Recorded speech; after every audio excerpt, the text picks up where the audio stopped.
So hello 9th standard के students, कैसे हो यार आप सभी लोग। तो दोस्तों, जैसा कि मैंने आपसे वादा किया था कि हम 9th स्टैंडर्ड के लिए साइंस सब्जेक्ट का न्यूमेरिकल सीरीज को स्टार्ट करेंगे। अब जिनको नहीं पता, अगेन मैं बताना चाहता हूं, न्यूमेरिकल्स मतलब ऐसे क्वेश्चंस जिसमें वर्ड प्रॉब्लम टाइप के क्वेश्चंस होते हैं, जिसमें नंबर्स दिए होते हैं और उसको सॉल्व करना पड़ता है। एक एग्जांपल के तौर पे कि भाई एक गाड़ी चल रही है, इतनी स्पीड से चल रही है, इतने टाइम में वहां पहुंच रही है, तो कैलकुलेट करो उसका डिस्टेंस कितना होगा। तो इस प्रकार के कुछ क्वेश्चंस अगर आपने देखे होंगे अपने बुक के अंदर, तो उसी को न्यूमेरिकल्स कहते हैं। अब ये जो न्यूमेरिकल्स होते हैं वो एक दो तो न्यूमेरिकल फिक्स एग्जाम में आते ही आते हैं, तो इसको जरूर से करना है और जितना अच्छा प्रैक्टिस करोगे उतना आपके लिए अच्छा है। बहुत लोग आके आपको एडवाइस देंगे, अरे यार न्यूमेरिकल्स मत कर, ये तो ऑप्शन में छोड़ सकता है तू। भाई ये ऑप्शन में बिल्कुल छोड़ दो, कोई दिक्कत की बात नहीं है, लेकिन क्या आप सिर्फ 9th और 10th के बारे में ही सोच रहे हो क्या? आप अपना फ्यूचर नहीं सोच रहे हो क्या? अगर आपको साइंस स्ट्रीम लेना है फ्यूचर में, तो भाई अभी से न्यूमेरिकल्स को मजबूत करना सीख लो, क्योंकि अगर 10th स्टैंडर्ड के बाद जब आप साइंस स्ट्रीम लेते हो, 11th स्टैंडर्ड में आते हो, तो physics, chemistry, maths, biology 4 subject लेने पड़ेंगे, लैंग्वेजेस अलग,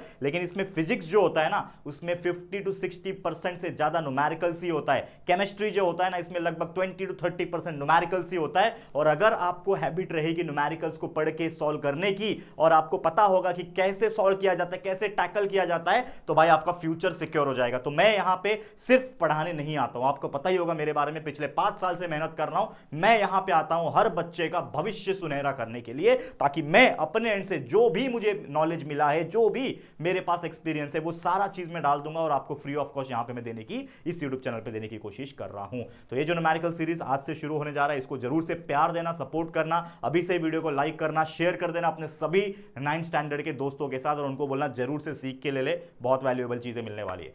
तो शुरुआत करेंगे। तो आज 9th स्टैंडर्ड के साइंस का पहला चैप्टर लॉ ऑफ मोशन। और एक चीज मैं बताना चाहता हूं कि हमने देखो पूरा सिलेबस के वीडियोस ऑलरेडी प्रोवाइड करके रखा हुआ है, तो सारे वीडियोस अवेलेबल है। तो अगर आपको चैप्टर्स पढ़ना है, उसके वीडियोस देखने हैं, जो चैप्टर्स के जो हमने कंसेप्ट सिखाए हुए हैं, चैप्टर की मीनिंग समझने, तो उसके वीडियोस अलग से हैं, ऑलरेडी आप प्लेलिस्ट में चेक कर सकते हो, या तो यूट्यूब पे डायरेक्ट सर्च करोगे ना, हमारे चैनल का नाम डाल के आपको मिल जाएगा। लेट्स से आपको लॉ ऑफ मोशन ही पढ़ना है, तो चैप्टर नंबर ऐसा डालो 9th science chapter 1 law of motion by JR tutorial, आपको हमारे वीडियो मिलेंगे बच्चा, ठीक है ना, सर्च करो। तो लॉ ऑफ मोशन का हम लेकर आए हैं न्यूमेरिकल, जितने भी न्यूमेरिकल्स इस चैप्टर के अंदर होंगे, मैं मोस्ट प्रोबेबली आपको वो चीज कराने वाला हूं। तो पहला लेक्चर है जिसमें लगभग 3-4 एग्जाम्पल कराएंगे, फिर एक और लेक्चर आएगा उसमें 3-4 एग्जाम्पल, तो ऐसे करते करते 2 या 3 लेक्चर में एक एक चैप्टर को कंप्लीट करेंगे। और पूरा जो आपका 17-18 चैप्टर जो है ना आपका 9th साइंस में, सभी 17-18 चैप्टर में न्यूमेरिकल नहीं है, गिने चुने चैप्टर में ही न्यूमेरिकल है। जो फिजिक्स वाला पार्ट होता है ना आपका चैप्टर्स के, जैसे chapter number 1, chapter number 2, chapter number 3, ये सब चैप्टर्स में ही न्यूमेरिकल्स होते हैं। तो सभी चैप्टर्स के वीडियो नहीं आएंगे, टेंशन मत लो, सिर्फ उन्हीं के चैप्टर के न्यूमेरिकल वाले वीडियो आएंगे जिसमें न्यूमेरिकल्स है। चलिए, तो ये इंपॉर्टेंट न्यूमेरिकल सीरीज होने वाला है। और एक और चीज, अगर आप हमसे प्रीमियम तरीके से पढ़ना चाहते हैं, यूट्यूब पे सारा कुछ फ्री में अवेलेबल है, आपको बताइए, अच्छी क्वालिटी के साथ, लेकिन और अच्छी क्वालिटी, प्रीमियम क्वालिटी के साथ आपको हमारे ऐप से पढ़ाई करना है, तो हमारा JR ट्यूटोरियल्स का ऐप को आप डाउनलोड कर सकते हैं। और 9th स्टैंडर्ड के लिए एक बहुत ही फेमस बैच, बहुत ही ब्रिलियंट बैच चल रहा है, जिसका नाम है वर्धमान बैच। ये एक ऐसा बैच है, आप हमारे ऐप के अंदर जाओगे, पेड बैच के अंदर आपको मिलेगा वर्धमान बैच। इतना मिनिमम फीस है जिसमें आप पूरा साइंस, पूरा मैथ्स पढ़ सकते हो, पूरा साल भर का एक्सेस आपको मिलेगा, साथ ही में हर चैप्टर का हैंड रिटन नोट्स मिलेगा और हर चैप्टर का सैंपल टेस्ट प्रैक्टिस पेपर मिलेगा। ये बहुत ज्यादा अच्छी बात है, तो प्लीज चेकआउट कर लेना जाके ऐप के अंदर जाके, ठीक है बच्चा। प्ले स्टोर पे ऐप मिल जाएगा, JR ट्यूटोरियल ऐप डाउनलोड करके इंस्टॉल करके लॉग इन करके पेड बैच के अंदर जाके कोर्स को चेक कर लेना, ठीक है। चलिए शुरुआत करते हैं आज के वीडियो की। तो पहला न्यूमेरिकल आज जो हमें पढ़ना है, जो कि स्क्रीन के ऊपर आप देख पा रहे होंगे, an aeroplane resting on A runway. आपको पता है एरोप्लेन कैसे उड़ता है? पहले रनवे पे आता है, रनवे पे रेस्ट करता है, फिर धीरे धीरे स्पीड पकड़ता है और फिर जाके टेक ऑफ करता है। ये अगर आपने फ्लाइट देखा है, बैठा है, तो आपको पता होगा। तो यहां पे क्या है, एक एरोप्लेन है जो रेस्ट कर रहा है रनवे पे फॉर 30 सेकंड्स। मतलब क्या कर रहा है, 30 सेकंड से क्या कर रहा है, वो ऑलमोस्ट यहां पे रनवे पे बैठा हुआ है। तो कहीं ना कहीं सबसे पहले आपको एक हैबिट डालनी पड़ेगी कि जब भी आप कोई न्यूमेरिकल के क्वेश्चन को देखते हो, उसका जब आंसर लिखने जाते हो, सबसे पहला वर्ड अगर आप लिखोगे तो वो लिखोगे गिवन। मतलब क्या क्या चीजें दी हुई है उसको लिखो। तो गिवन लिखा, क्या क्या चीज दी हुई है, सबसे पहले आपको दी हुई है 30 सेकंड। तो 30 सेकंड क्या होता है, टाइम होता है, तो लिखो यहाँ पे टाइम दिया हुआ है। तो टाइम के लिए आप T यूज करते हो, तो T is equal to 30 second आपको दिया हुआ है। आगे बढ़ो, with an acceleration of 3.2 metre पर सेकंड। अगर आपने चैप्टर के वीडियोस देखे होंगे तो आपको टाइम क्या होता है, एक्सेलरेशन क्या होता है, इनिशियल वेलोसिटी, फाइनल वेलोसिटी, ये सारी चीज पता होगी ऑलरेडी, मैं ये मान के चलता हूं। क्योंकि देखो, जिन बच्चे ने ये चैप्टर के वीडियो नहीं देखे ना, तो उनको देखना पड़ेगा। बिना चैप्टर को समझे हुए आप न्यूमेरिकल सॉल्व नहीं कर सकते, क्योंकि देखो मैं भी उसमें कुछ नहीं कर पाऊंगा, फिर मेरा काम है पढ़ाना। तो मैंने आपको ऑलरेडी ये चैप्टर पूरा डिटेल में पढ़ा रखा है, वो भी इतने बेहतरीन तरीके से कि सबसे ज्यादा अगर कोई किसी चैप्टर पे व्यू गया है तो यही चैप्टर पे व्यू गया है दोस्तों। आप सर्च कर सकते हो, हमारे पुराने वीडियोस भी है जो व्हाइट बोर्ड के थे, और नए वाले डिजिटल बोर्ड के वीडियो भी है। मतलब 2-2 बार ऑलरेडी आपको पढ़ा के रखा है हमने, ठीक है ना। तो दोनों में से जो अच्छा लगे आप देखो। एक्सेलरेशन दिया हुआ है, एक्सेलरेशन को a लिखा जाता है, तो a is equal to 3.2 metre पर सेकंड स्क्वायर, ये वैल्यू हमको दिया हुआ है फ्लाइट के पहले। ठीक है, अब ये बोल रहा है कि जब एरोप्लेन उड़ना वाला रहेगा तो ऑब्वियसली वो कुछ डिस्टेंस पे ट्रैवल करता है, क्योंकि जैसे रनवे होता है तो यहाँ पे एरोप्लेन अगर है तो एरोप्लेन जो है मूव करता है मूव करता है मूव करता है, मतलब एक डिस्टेंस कवर करता है फिर जाके टेक ऑफ करता है, ये आपने देखा होगा। ठीक है, तो यहाँ पे भी वही चीज होने वाली है कि भाई एक डिस्टेंस उसको कवर करना पड़ेगा। तो डिस्टेंस को हम लोग यूजुअली हमारे इस चैप्टर के अनुसार हम क्या बोलते हैं, यहाँ पे जो हमारे लिए डिस्टेंस होता है वो होता है हमारा डिस्प्लेसमेंट, जिसको एस कहा जाता है। तो s is equal to question mark है यहाँ पे, मुझे पता नहीं है एस कितना आएगा। ठीक है ना, तो बस दो ही चीज दिया है और हमें बोल रहा है how much distance it will cover, तो यानी डिस्प्लेसमेंट कितना हुआ उस पर्टिकुलर फ्लाइट का वो हमें कैलकुलेट करना है। तो अगर आपको याद होगा कि एस आपको निकालना है तो हमने इस चैप्टर के अंदर तीन चीज पढ़ा है, दैट इज न्यूटन का काइनेमेटिकल इक्वेशन। तीन लॉ पढ़े हैं, तीन लॉ के अलावा तीन काइनेमेटिकल इक्वेशन पढ़े हैं। तो जो फर्स्ट काइनेमेटिकल इक्वेशन था वो था v is equal to u plus a t था, अगर आपको याद होगा, मैंने ही पढ़ाया हुआ इस चैप्टर को। दूसरा है आपका s is equal to u t plus half multiply by a t का स्क्वायर, और तीसरा था v square is equal to u square plus 2 multiply by a s. ठीक है, अब ये तीनों में से कोई एक यूज होगा, क्योंकि ऑब्वियसली न्यूमेरिकल्स इन्हीं फॉर्मूले से डिपेंड करता है। अगर आप देखोगे मुझे एस निकालना है तो मैं सीधी सी बात दिख रहा है मुझे, यहाँ पे एस है, मतलब ये वाला फॉर्मूला तो यूज करेंगे ही नहीं। एस निकालना है तो ये वाला फॉर्मूला यूज हो सकता है, लेकिन उसके लिए मुझे यू चाहिए। यू क्या होता है, इनिशियल वेलोसिटी। यू का मतलब इनिशियल वेलोसिटी। तो क्या मुझे बताओ कि अगर मेरा रनवे है, इसमें एरोप्लेन रेस्ट कर रहा है, तो उसका इनिशियल वेलोसिटी यू का वैल्यू कितना होगा, जीरो होगा, क्योंकि कोई भी ऑब्जेक्ट जब रेस्ट पे होती है तो उसकी इनिशियल वेलोसिटी कितनी होती है, जीरो होती है, हमको पता है। तो हम यहाँ पे एडिशनल लिख सकते हैं ना कि u is equal to 0 metre पर सेकेंड, इनिशियल वेलोसिटी कितना होगा, जीरो होगा, ये बोल सकते हैं, करेक्ट है। उसके अलावा t चाहिए, t दिया हुआ है, plus half multiply by a चाहिए, a का वैल्यू भी दिया है और t का वैल्यू भी दिया है। मतलब अगर हम ये बीच वाला यानी न्यूटन का सेकंड काइनेमेटिकल इक्वेशन का फॉर्मूला यूज करते हैं तो मेरा s का वैल्यू यानी द डिस्प्लेसमेंट वैल्यू और we can see the distance value हमें मिल जाएगा। तो चलो हम ये फॉर्मूला लगाएंगे। समझ में आ गया बच्चा? तो ऐसे ही रफ में आपको समझना पड़ेगा कि भाई क्या करना है। ठीक है, तो लगाओ फॉर्मूला। क्या है फॉर्मूला? फॉर्मूला क्या है आपका, वी नो दैट हमारा न्यूटन सेकंड काइनेमेटिकल इक्वेशन। ठीक है, लिखो यहां पे using second equation of motion भी कहते हैं इसको, सेकंड इक्वेशन ऑफ मोशन। तो सेकंड इक्वेशन ऑफ मोशन का फॉर्मूला है s is equal to u multiply by t plus half multiply by a multiply by t का square. This is the formula, correct. अब इसके अंदर सारे values को डाल दो और कैलकुलेशन कर दो। तो s का वैल्यू हमें निकालना है, तो s तो ऐसे ही रहेगा, इज इक्वल टू क्या है, u मल्टीप्लाई बाय टी। तो u का वैल्यू 0 है, मल्टीप्लाई बाय टी का वैल्यू 30 है, ठीक है, plus half multiply by a का वैल्यू हमारे पास 3.2 है, मल्टीप्लाई बाय t का square, half a t square है ना, t का वैल्यू है 30, इसका स्क्वायर। ठीक है, अब बस इसको आपको सॉल्व करना है, जो हम मैथमेटिकल इक्वेशन को सॉल्व करते हैं ना, उसी प्रकार हम लोग को जो है बच्चा इसको सॉल्व करना है। तो चलो फटाफट से सॉल्व कर लेते हैं। तो s is equal to 0 multiply by 30 0 plus half multiply by 3.2। ठीक है, इसको अगर आप सॉल्व कर लोगे तो सिंपली आपको पता है क्या हो जाएगा, तो हाफ मल्टीप्लाई बाय 3.2 हो जाएगा 1.6। ठीक है, 3.2 को 2 से डिवाइड करो, 32 का आधा होता है 16, तो पॉइंट है तो इसके लिए 1.6 हो गया। ठीक है, फिर मल्टीप्लाई बाय 30 का स्क्वायर, तो 3 का स्क्वायर 9 और 0 0 हो जाएगा। ठीक है, तो मल्टीप्लाई कर लो 900 को 1.6 से, बस वही करना है और कुछ नहीं।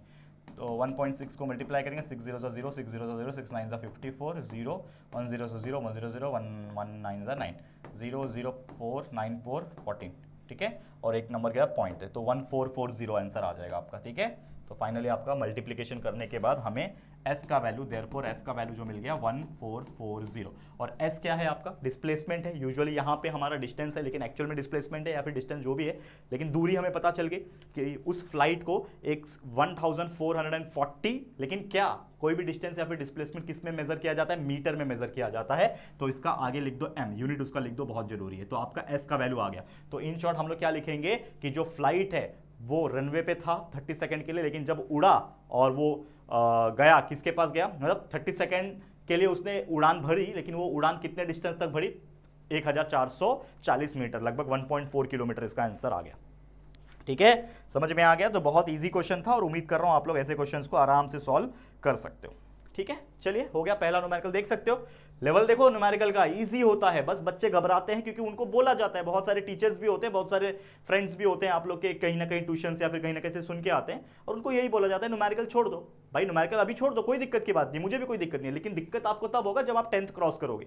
तो इसीलिए आपको हैबिट डाल रहा हूं बच्चा, और एक ना एक न्यूमेरिकल, दो न्यूमेरिकल तो आपके एग्जाम्स में आता ही है, पेपर में आपके आएंगे ही आएंगे, तो वो तो फायदा होगा ही, ठीक है। लेकिन कहीं ना कहीं ये फ्यूचर के लिए भी आपको फायदा है, और कितना ईजी होता है आप देख पा रहे हो, और मजा भी आता है करने में, कैलकुलेशंस भी होते हैं। सोचो साइंस में आप मैथ्स कर रहे हो, कैलकुलेशन का पार्ट, मजा आ रहा है कि नहीं, तो वही चीजें हैं, ठीक है। नेक्स्ट चलो क्या बोल रहा है, an animal can jump 2.5 metre vertically, कोई एनिमल होगा वो जंप कर रहा है 2.5 किलोमीटर, किलोमीटर नहीं सॉरी मीटर है, वही ना, 2.5 किलोमीटर तो बहुत हो जाएगा ना, एक यहां से जमीन से 2.5 मीटर तक वो जंप कर सकता है, ऐसा बोल रहा है। What will be the initial velocity of animal, मतलब उस एनिमल का इनिशियल वेलोसिटी कितना होगा, ये हम लोग को कैलकुलेट करने बोल रहा है। तो सबसे पहले क्या चीज दिया हुआ है कि एनिमल जो है वो जंप कर रहा है। अब जंप कर रहा है मतलब ऑब्वियसली कोई यहाँ पे जमीन है, ये जमीन से जंप कर रहा है, तो ऑब्वियसली वो कितना दूर जा पा रहा है, वो कितना क्या होगा उसके लिए, डिस्टेंस होगा यानी डिस्प्लेसमेंट होगा। तो कहीं ना कहीं जो 2.5 मीटर दिया है वो उसका क्या दिया हुआ है, पहले गिवन लिखो यहाँ पे, गिवन क्या दिया है, सबसे पहले जंप कर रहा है 2.5 मीटर, मतलब ये उसका डिस्प्लेसमेंट दिया है, तो 2.5 metre is nothing but the displacement, और कुछ दिया ही नहीं है, खाली बोल रहा है कि 2.5 मीटर ये है। लेकिन हमको तो दिमाग है ना, कोई भी एनिमल जब ऊपर जंप करेगा तो वापस नीचे आएगा, और वो किसके वजह से आ रहा है नीचे, एक्सेलरेशन ड्यू टू ग्रेविटी की वजह से, ग्रेविटी की वजह से आ रहा है ना, जिसको ए बोलते हैं, ए बोल लो जी बोल लो एक ही बात होती है। तो इसका वैल्यू हमको पता है कितना होता है, 9.8 मीटर पर सेकंड स्क्वायर होता है। और ये चैप्टर जिसने पढ़ाई किया होगा उसको समझ गया होगा कि भाई कोई भी चीज जब ऊपर जाती है तो वो नीचे आती है, क्यों आती है नीचे भाई, एक्सेलरेशन ड्यू टू ग्रेविटी, नीचे ग्रेविटी खींचती है भाई उसको, और उसका वैल्यू होता है 9.8 मीटर पर सेकंड स्क्वायर। ये चैप्टर में ऑलरेडी पढ़ा चुका हूं, ठीक है, समझ में आ गया। अब मुझे बताओ कि कोई भी, ठीक है, कोई भी एनिमल है, अगर ये ऊपर गया, तो जब ऊपर गया होगा तो उसकी एक इनिशियल वेलोसिटी रही होगी ऊपर जाने के लिए, तो वो वेलोसिटी हमें पूछा है कि what will be the initial velocity, jump करने के लिए कितनी वेलोसिटी है, तो वो मुझे पता नहीं है, तो मतलब u का वैल्यू मुझे पता नहीं है, तो u हमें निकालना है, यानी initial velocity we have to calculate. लेकिन जब वो जंप कर लिया और फिर नीचे आया जमीन के ऊपर, तो उसकी फाइनल वेलोसिटी कितनी होगी बताओ, सोचो भाई, कोई भी चीज ऊपर गया नीचे आया तो उसकी फाइनल वेलोसिटी आके नीचे रुक गई ना, मतलब फाइनल वेलोसिटी विल बी 0, यानी इन शॉर्ट जो v का वैल्यू होगा, फाइनल वेलोसिटी होगा, वो 0 मीटर पर सेकंड होगा। समझ में आ रहा है, इतना तो हमने दिमाग लगा के, देखो सिर्फ एक चीज दिया था, लेकिन हमें क्वेश्चन को समझ के और इस चैप्टर के अंडरस्टैंडिंग के हिसाब से हमने तीन चीज और निकाल ली, ठीक है। हमें निकालना है u का वैल्यू, तो u कैसे निकलेगा, क्या फॉर्मूला यूज कर सकते हैं, तो न्यूटन का फर्स्ट इक्वेशन ऑफ मोशन क्या बोलता है, v is equal to u plus at, तो टाइम नहीं दिया है यहाँ पे, t नहीं दिया, तो पहला इक्वेशन ऑफ मोशन यूज नहीं करेंगे। सेकंड होता है s is equal to ut plus half at square, इसमें भी t आता है, तो t तो दिया नहीं है तो इसको भी यूज नहीं करेंगे। लेकिन तीसरा जो फॉर्मूला है इक्वेशन ऑफ मोशन है वो है v square is equal to u square plus 2as, उसको यूज करेंगे। तो हम लोग लिखेंगे फॉर्मूला यूजिंग, लिखो यहां पे, यूजिंग क्या, third equation of motion, using third equation of motion. तो थर्ड इक्वेशन ऑफ मोशन क्या बोलता है हमारा, v square is equal to u square plus 2as, this is the formula. इसमें मुझे v पता है, u निकालना है, 2 पता है, 2 मतलब 2 तो नंबर ही है, a पता है और s भी पता है, बस सारे वैल्यू को इसमें डाल दो फॉर्मूले में और निकाल लेंगे।